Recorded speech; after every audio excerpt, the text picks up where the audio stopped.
Vítejte u dnešního let's play, doufám, že se vám bude líbit. Je to dnes Pax Britannica, jak můžete vidět nahoře. Doufám, že se vám to bude líbit. Bude to uspokojivé, omlouvám se za Skype, které si ho vidíte. A tato hra je výjimečná, že můžete hrát vlastně tuto hru jen jedním písmenem. Dám například Ačko, když chci být červený, dám Fko, když chci být zelený, dám Hčko a když chci být žlutý, dám Lko.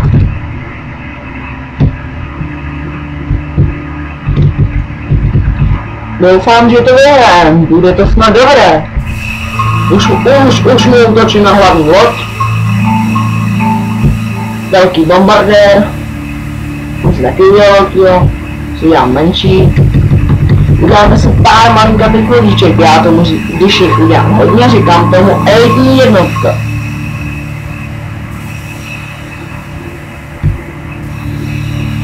Formálkou hodně. Říkal jsem 2, já chci 3. Máme 3 elitní lodě, ty by to měly zdržet. Dáme ještě elitní jednotku.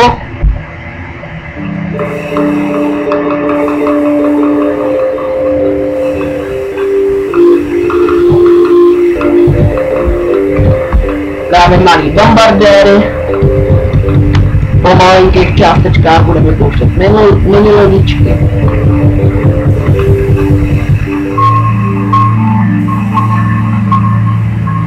Teď dáme elitku.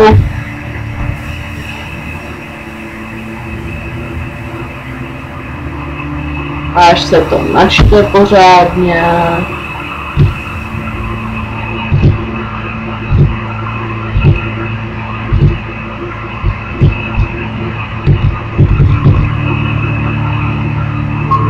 Myslím, že to vyhrám.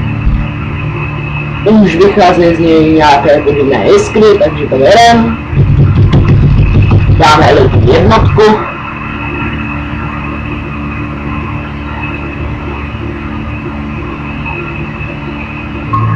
Výhra vaše! No tak, odebírejte, lajkujte, budu velmi rád. Možná jste viděli video na Minecraft server, připojte se. Čau!